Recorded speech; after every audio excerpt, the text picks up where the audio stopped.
Bismillahirrahmanirrahim. Rabbi shrah li sadri wa yassir li amri wahlul uqdatam min lisani yafqahu qawli.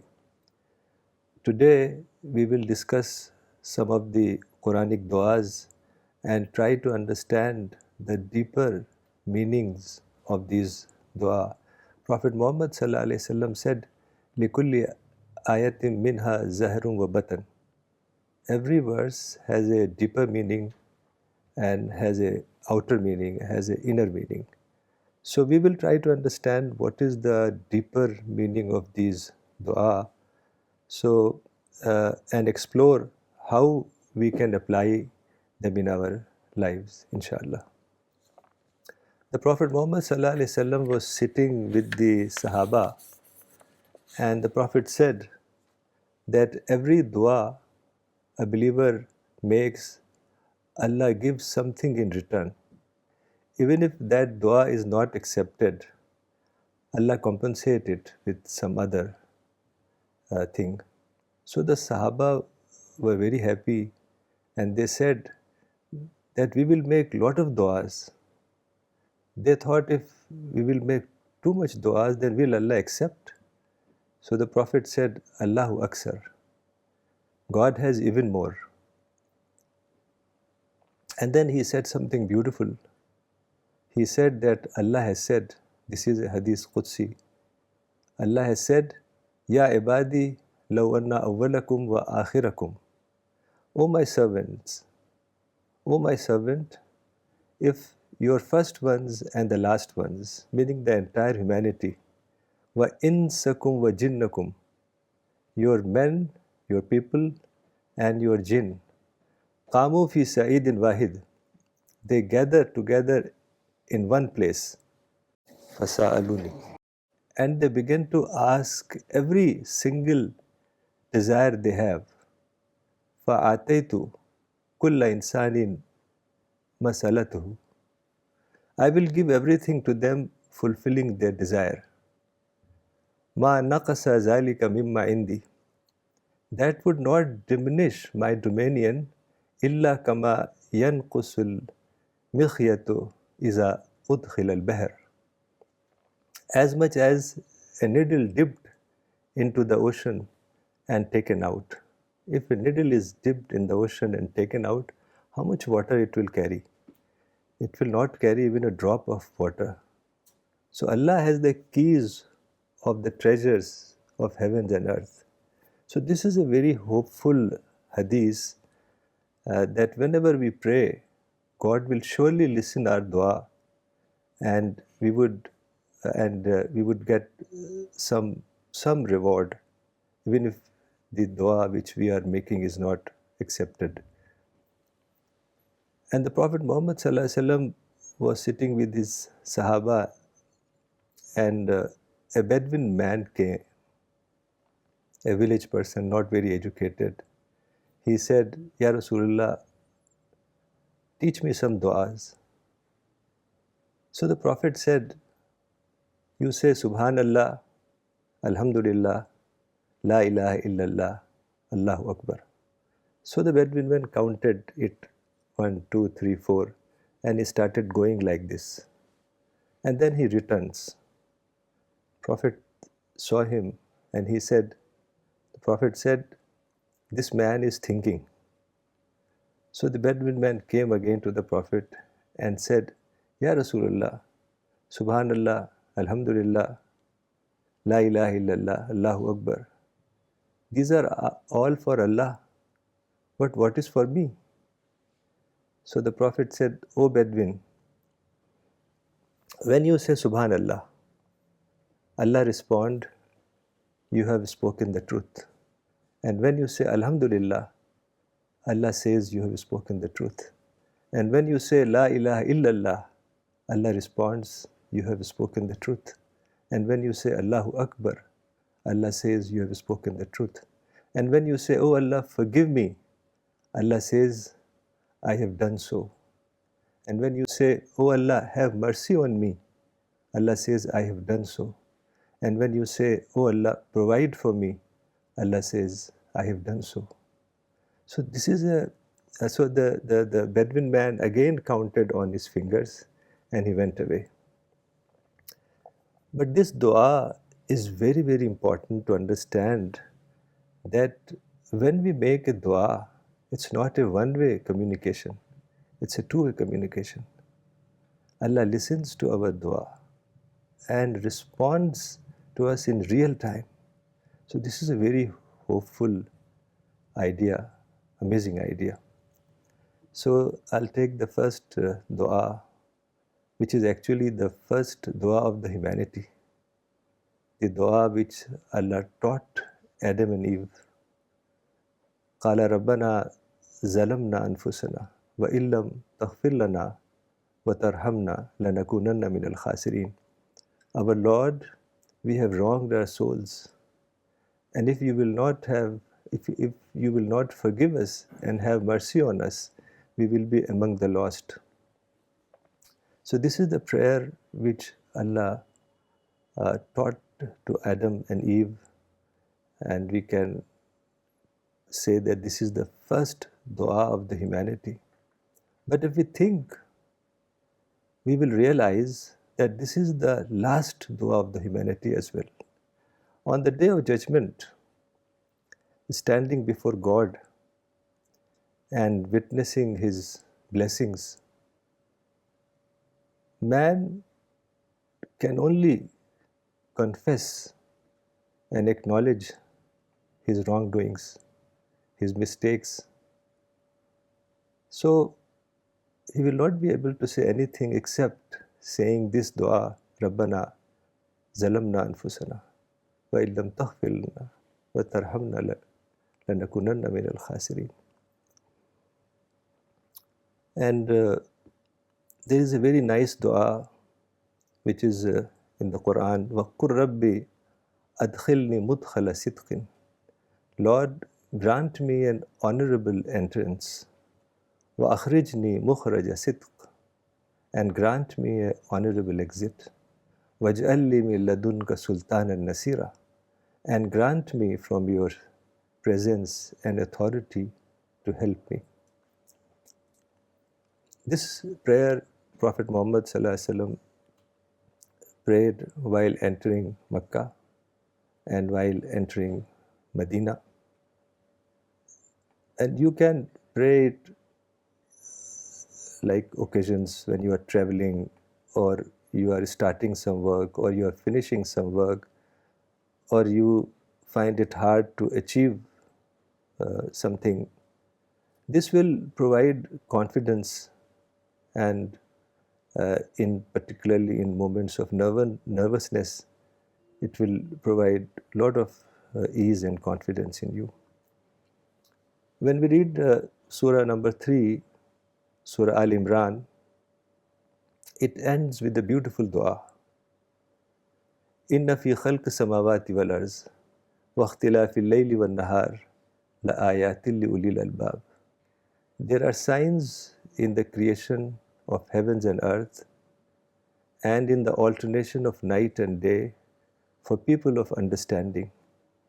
Allazina yazkuruna Allaha qiyaman wa qu'udan wa ala junubihim. Those who remember God while standing, sitting, and lying on their sides. وَيَتَفَكَّرُونَ فِي خَلْقِ السَّمَاوَاتِ وَالْأَرْضِ. And who ponder over the creation of heavens and earth.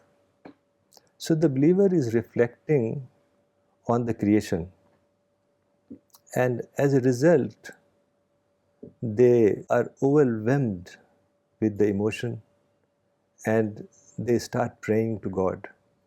Rabbana ma khalaqta haza batila.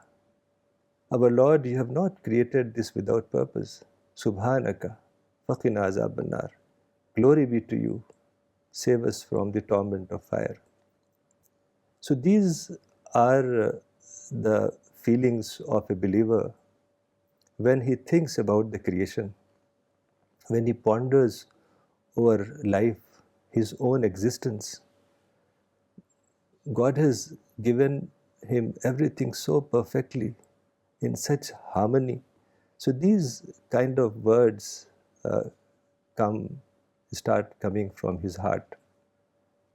So All this inspires him to pray, God, you have not created this without purpose. There is a deep purpose behind all this creation. Rabbana la tuakhizna in nasina aw akhtana. Our Lord, do not take us to task if we forget or make mistake. The believer is asking Allah to forgive us if we forget something knowingly, unknowingly. As you have given, it's like saying, as you have given respite in this world, we seek your respite in the hereafter, on the day of judgment as well. Rabbana wala tahmil alayna isran kama hamaltahu ala allazina min qablina. Our Lord, do not place upon us a burden like that which you placed on those before us. This is a very amazing dua. It refers to the believers of the past, for whom religious duties and spreading the word of God were very burdensome due to persecution, intolerance, and hardship. There was no freedom at that time, but we are fortunate and we should be grateful to God that we are living in time when opportunities to spread the message of the Quran become much easier. In our time, society is more open, tolerant, and peaceful, allowing us to spread the word of God with much greater ease. So we also have access to modern facilities like travel, aviation, communication, internet, AI, which has made it even more convenient to share the message of God to people. So it's very meaningful dua which reminds us to be grateful to Allah for all the ease we have been granted in modern time. Rabbana la tuzigh qulubana ba'da iz hadaytana. Our Lord, do not let our hearts deviate after you have guided us. Wahab lana min ladunka rahma innaka antal wahhab. Bestow upon us your mercy. Surely you are bountiful giver. This is a prayer of istiqamah, which means to be firm in your belief. Oh Allah, don't let our hearts go to misguidance once you have guided us. So this prayer is a form of introspection. It's like praying for steadfastness. One should always pray for the protection of His guidance. One of the names of Allah is Al-Wahhab, which is used in this verse, Innaka Antal Wahhab, which means one who gives abundantly, one who is very generous. So we are praying, we are invoking God with this attribute, Al-Wahhab, asking for mercy, for guidance, for steadfastness. Rabbana innaka jami'un nasi li yawmin la rayba fi. Our Lord, you will surely gather all mankind on the day of whose coming there is no doubt. Inna Allah la yukhliful miyad. God never fails to fulfill His promise. This is the prayer of Ibrahim alayhi salam. This is a prayer of a believer when he contemplates on the day of judgment, on the doomsday, when God will bring the entire humanity together. The believer reflects on that day, on the day of judgment, and it turns into a dua. Oh Allah, save us from the difficult moment when no one else can help. Rabbana innana amanna faghfir lana zunubana waqina azaban nar. Our Lord, we believe in you.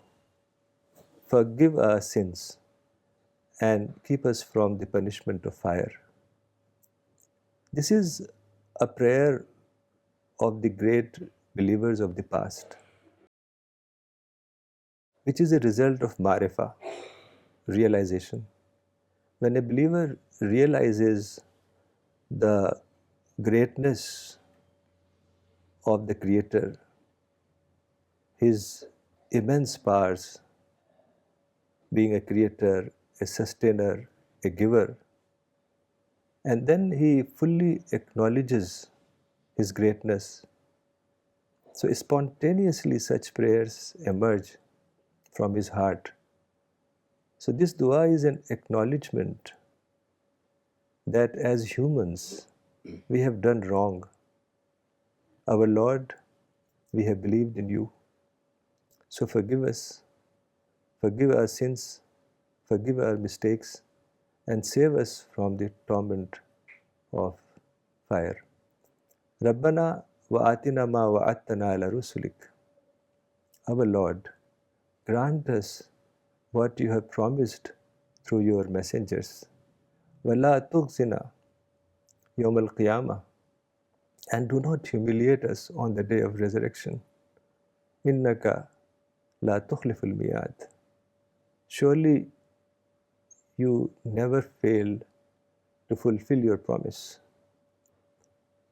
So this reflects the inner feelings that on the day of judgment we may not be at par with the great believers. It is a prayer invoking Almighty. You have promised through the great prophets that if we believe, you will give us Jannah, you will give us paradise as reward. So we are beseeching you, we are invoking you, we are reminding you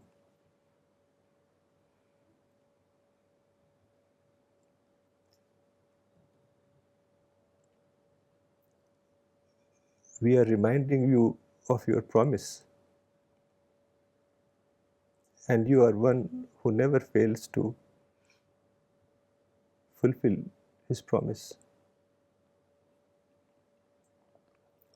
And this is the prayer of the disciples of Jesus, Isa alayhi salam. Rabbana amanna bima anzalta wattabi'na ar-rasul faktubna ma'a shahidin. Our Lord, we have believed in what you revealed,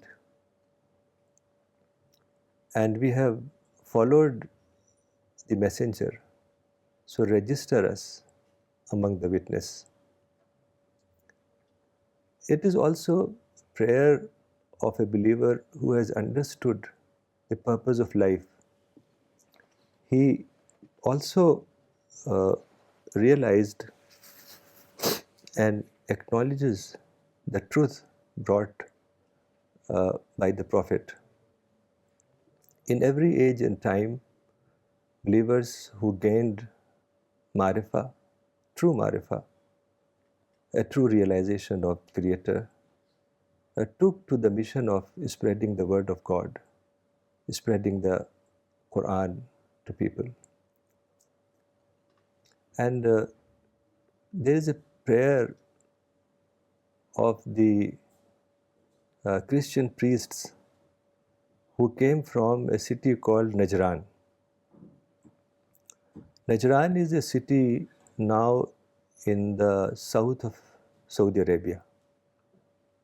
And at that time, some Christians were living there, and their language was also Arabic. So in the Prophet's time, a group of Christian priests visited Medina and met with the Prophet ﷺ. Prophet explained Islam to them and recited the Quran. They immediately understood, and with tears in their eyes, they started praying to Allah. And the Quran mentions them in a very amazing way. وَإِذَا سَمِعُوا مَا أُنزِلَ إِلَى الرَّسُولِ تَرَى أَعْيُنُهُمْ تَفِيضُ مِنَ الدَّمِّ مِمَّا عَرَفُوا مِنَ الْحَقِّ. When they listen,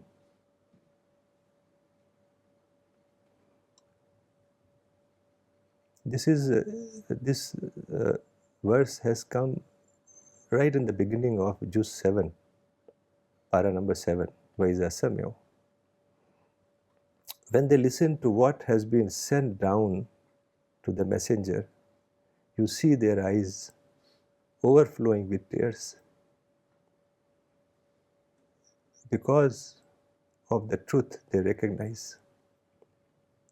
So this kind of experience, this kind of prayer arises from deep realization, from deep marifah. And this prayer is the prayer of magicians during Moses' time, Musa alayhi salam. Rabbana afrigh alayna sabran wa tawaffana muslimin. Our Lord, pour patience upon us. Pour patience upon us. And cause us to die in the state of submission to you. When the Pharaoh threatened them, the magicians, with severe punishment, they said, whatever you can do, do it. And then they prayed, our Lord, pour patience upon us, rain patience on us, and let us die as followers, as believers, as those who acknowledge the truth. They were able to do it because the mission they received from Musa alayhi salam was so great and so powerful that they could demonstrate such patience in front of the tyrant king. And this is a dua of Ibrahim alayhi salam, Abraham. Rabbana ighfirli wa liwalidayya wa lilmu'minina yawma yaqumul hisab. Forgive me, Lord, and forgive my parents and all the believers on the day of judgment. If you notice this prayer, in this prayer, Abraham prays for everyone on the planet, including us. First, Ibrahim alayhi salam prays for himself, then his parents, then finally he prays for the entire humanity until the day of judgment. The entire human race is included in his prayers. This reflects the mindset of a believer, that he is well-wisher of everyone, of every single human being that lives on the planet. He is well-wisher. Because if you will be negative with people, how can you do dawah? How can you try to share the message of the Quran with them? And the Prophet Muhammad sallallahu alaihi wasallam used to say almost every day that, "Oh Allah, I bear witness that all your servants, everyone on the planet, are brothers and sisters to one another." So this should be the feeling of a believer, that he should be well-wisher to the entire humanity. Rabbana atina min ladunka rahma wa hayyi' lana min amrina rashada. This is the prayer of the 7 sleepers, Ashabul Kahf. Our Lord, grant us your special mercy and give us the right guidance in our affairs. This is the prayer of Ashabul Kahf. They were being persecuted by the king, so they ran away from the city and they took shelter in the cave. And this prayer comes right in the beginning of Surah Surah Al-Kahf, and very, very important prayer, as they are asking God for right guidance. Because without right guidance, we cannot accomplish anything meaningful.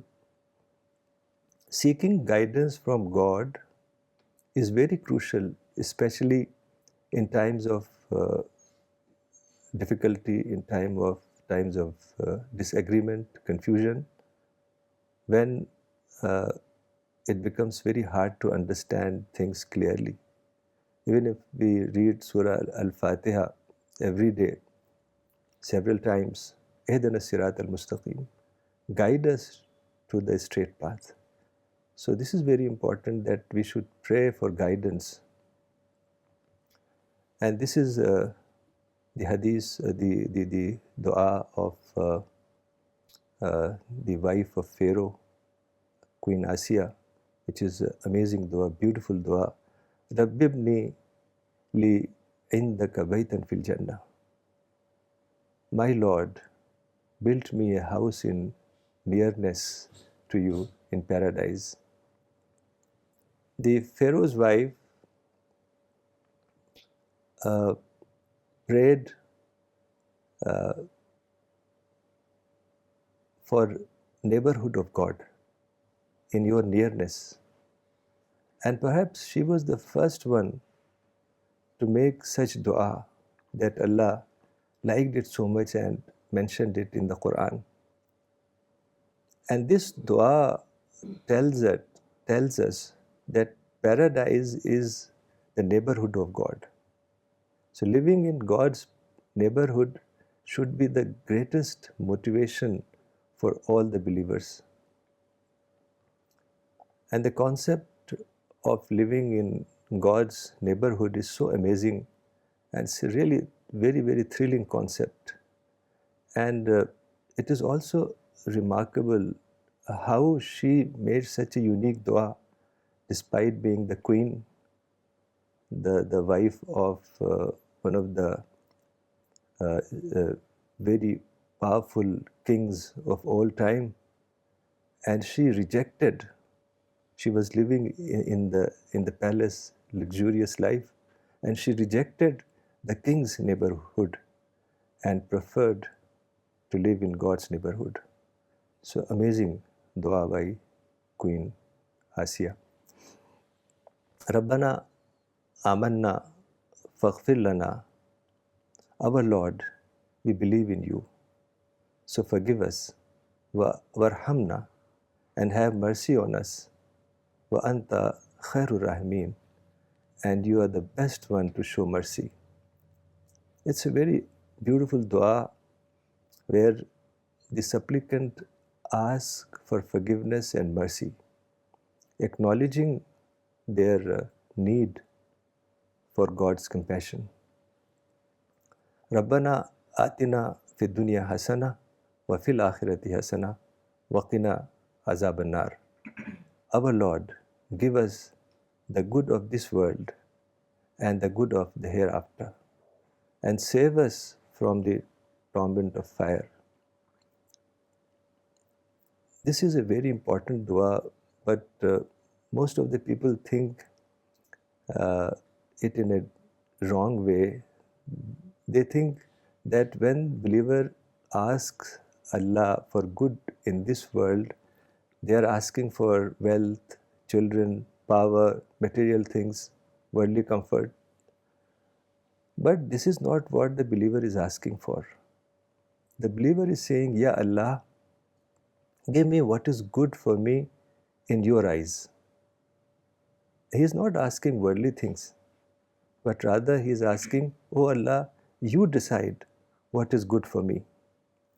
Because material things, property, fame, they all come with greater accountability.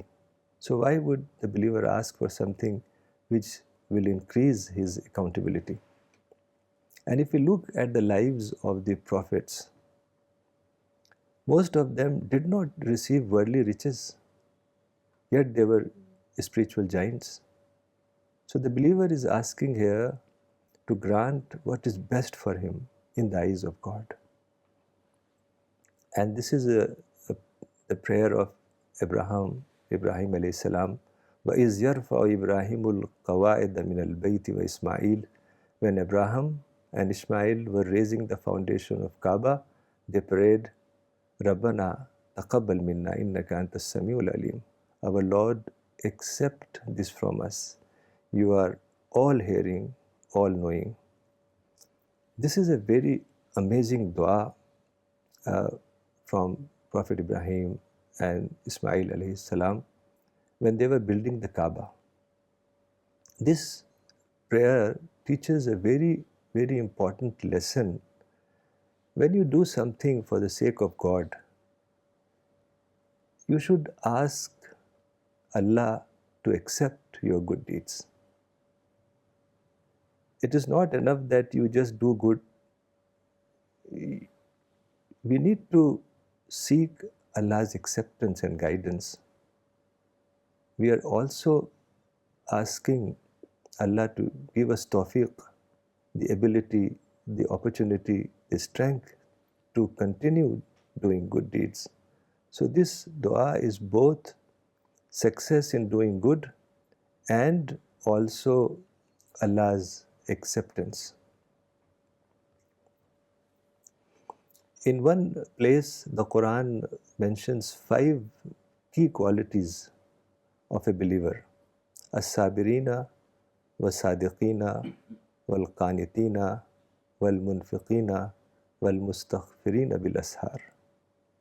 Those who are steadfast, truthful, obedient, and those who spend for God's cause and who pray before dawn for forgiveness. As-sabirin, steadfast, they remain patient in the face of difficulties and trials. Was-sadiqina, truthful, their words and actions are honest. Wal-qanitina, obedient, they humbly submit to Allah, to Allah's commands. Wal-munfiqina, spenders in God's cause, they generously give from their wealth to support the charitable causes, to support the dawah efforts. Wal-mustaghfirina bil-ashar, they pray before dawn for forgiveness. This refers to their devotion in the early hours, like tahajjud, when they seek forgiveness from Allah. This act shows their humility and earnestness in asking for Allah's pardon. Tahajjud time is considered the best time to make dua. It's not because that time has some special thing that if you will say your dua, it will be accepted, but it is distraction is not there. You are free from all distractions. Therefore, you can focus in a better way and you can make more better duas and with great spirit. That's why the duas are accepted during this time. And there is a very beautiful dua of Prophet Ibrahim alayhi salam. Rabbana alayka tawakkalna. Our Lord, in you we have placed our trust. Wa ilayka anabna. And to you we turn in repentance. Wa ilaykal masir, and to you is the final return. Ibrahim alayhi salam, if you see his life, he placed his complete trust in God. His father expelled him from his home. His father expelled him from his home. The king threw him into the fire, and ultimately he was forced to leave his own hometown. But throughout his life, he put his complete trust in Allah. That is why God helped him at every step. He had no supporter, no financial, no material support, yet he fully trusted God and God helped him in miraculous ways. So trust in God is so important. This is a crucial message that we learn from the life of Prophet Ibrahim alayhi salam. Rabbana atmim lana nurana. Lord, perfect our light for us. Waghfir lana, and forgive us. Innaka ala kulli shayin qadir. You have power over all things. This is a profound verse. It says that the inner personality of a person will be revealed on the day of judgment. Today, people can only see our outer personality. They cannot see our inner personality. On the day of judgment, when God will appear, we will stand before Him. Our entire inner personality will be exposed. Today it is hidden, it remains hidden. But on the day of judgment, it will manifest in some kind of light. The better the inner personality, the more light will shine. The nur will appear on person's face, hands, feet, entire body. So the inner personality will take some kind of form, some kind of shape. And this is an astonishing concept that Maulana Waiduddin Khan has explained in his writings. So those moments of deep realization and closeness to God, which only God knows, will become evident for all. Who can know the moment of profound marifa we experience? But on that day, on the day of judgment, it will be clear for everyone to see. So this is a very amazing concept which Maulana has explained in his writings. This is the prayer of Isa alayhi salam. Actually, the followers of Isa alayhi salam, the followers of Jesus, the disciples, were passing through very difficult time. So they requested Jesus to pray for them for food from heaven. So Jesus said, don't ask me to do this kind of prayer. But they insisted, they kept on insisting. So Jesus prayed, Qala Isa ibn Maryam, Allahumma Rabbana anzil alayna ma'idatum minas sama. Jesus, son of Mary, said, O God, our Lord, send down for us a table spread with food from heaven. Takunu lana idan li awwalina wa akhirina wa ayatam mink. So that it may be a feast for us, for the first of us and for the last of us, a sign from you. Warzuqna wa anta khairur raziqin. Give us our sustenance, for you are the best sustainers, best of sustainers. So the angels brought a table spread full of delicious food. But there is a very good lesson for all of us here. If we contemplate, we will realize that everything that we have, food and water and air, everything is, all these things, actually there is no difference from the table spread that was brought to Jesus. Thus we should generalize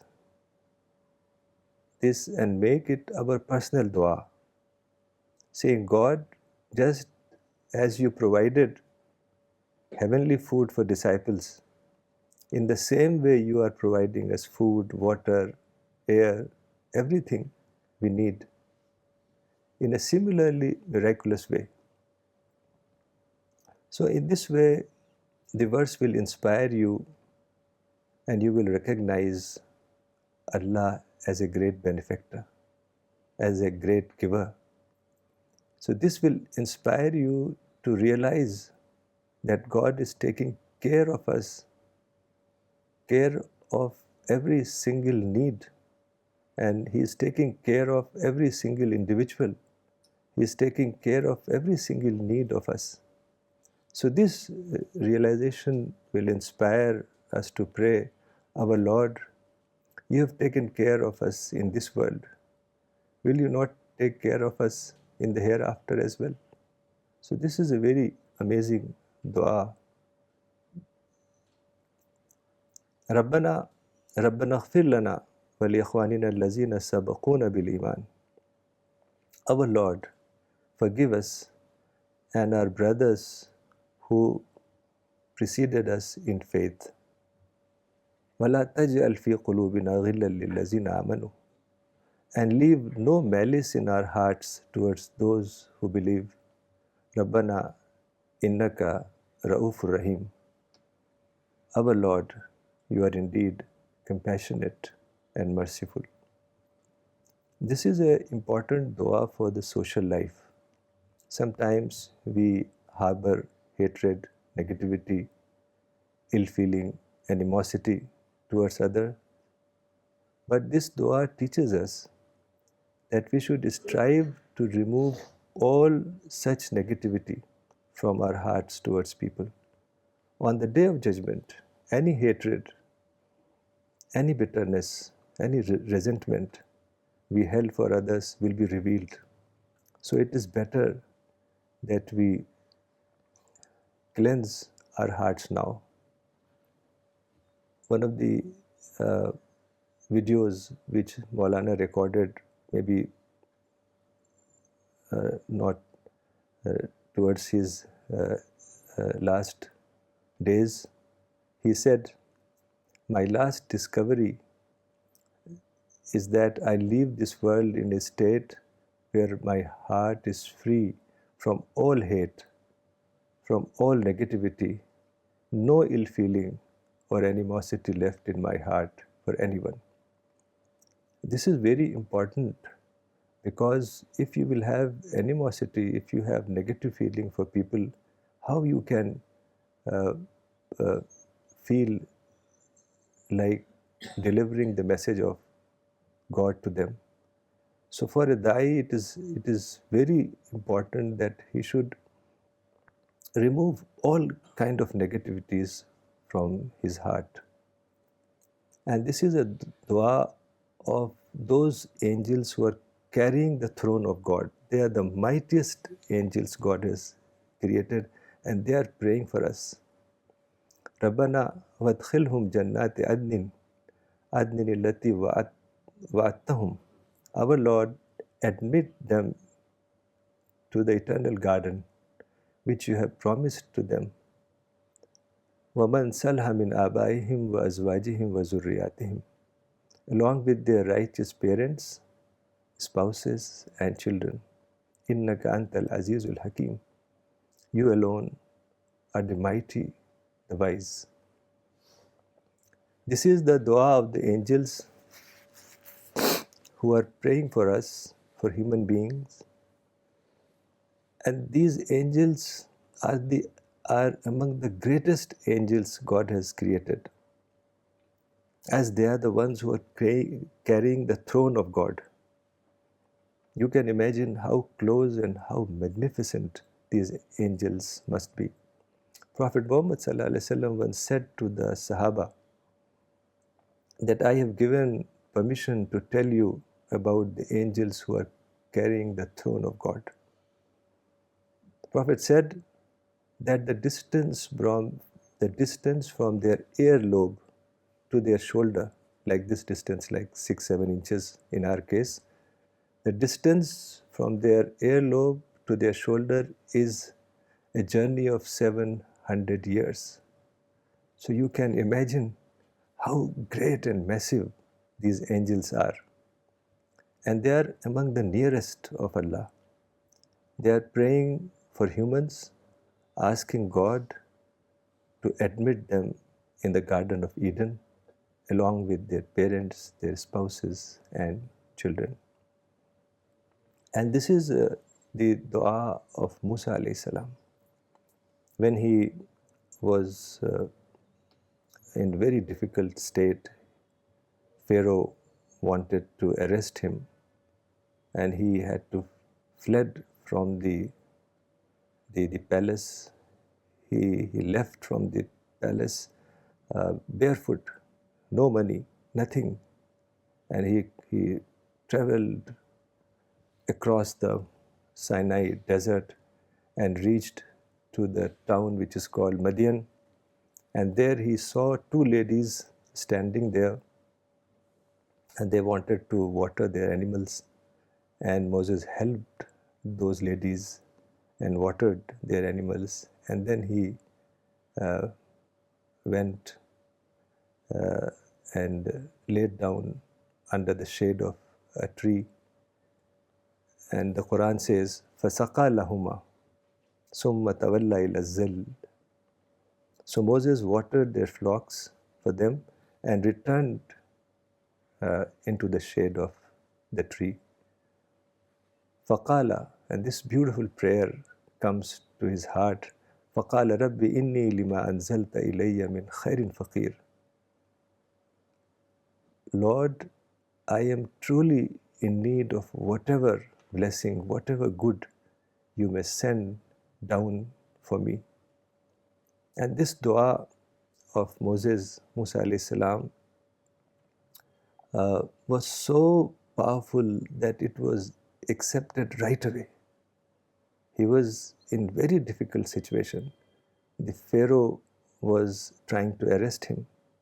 So the moment he made this dua, that one of the two ladies came and said that our father is inviting you for lunch, and he went to their house and started living with that pious man who was probably a prophet, and he married to one of his daughters.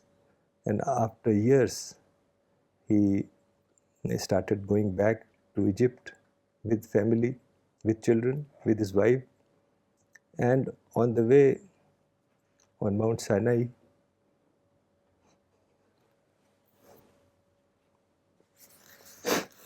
God spoke with him. So this is a beautiful dua of Musa alayhi salam, how he prayed such a touching dua which was accepted right away. And this dua is for the family. رَبَّنَا هَبْ لَنَا مِنْ أَزْوَاجِنَا وَذُرِّيَّاتِنَا قُرَّةَ أَعْيُنٍ وَاجْعَلْنَا لِلْمُتَّقِينَ إِمَامًا. Our Lord, grant us joy in our spouses and our children, and make us model for the righteous. So this prayer for the family is very important, because a righteous servant of God not only follows the right path himself, but he also cares for the spiritual growth of the family. So then they pray to Allah for guidance of their loved ones. In this sense, he is called Imam or leader of the family. Rabbana wala tuhammilna ma la taqata lana bih. Our Lord, do not place on us a burden we have not strength to bear. Wa'afu anna, pardon us. Waghfir lana, forgive us. Warhamna, have mercy on us. Anta Maulana, you are our Lord, you are our Master. Fansurna alal qawmil kafirin. So help us against those who deny the truth. So with this we end the session of prayers from the Quran. And the most important thing that we should learn from these du'as is that you should convert your experiences, daily experiences, into dua. You are walking, you are working, you are eating. When water and food comes in front of you, you remember how God has provided. When you get some success, you remember God. So all the experiences should turn into a dua. This is, I think, the most important aspect of the prayers in the Quran. So we end the session here and pray to Allah so that He make us understand the deeper meaning of the du'as, and may He ease our problems and difficulties and give us a place in Jannatul Firdaus Al-Ala where we can see Him, where we can talk to Him, where we can sit in His presence. ربنا تقبل منا إنك أنت السميع العليم وتب علينا إنك أنت التواب الرحيم وصلى الله تعالى على خير خلقه محمد وعلى آله وأصحابه أجمعين برحمتك يا أرحم الراحمين.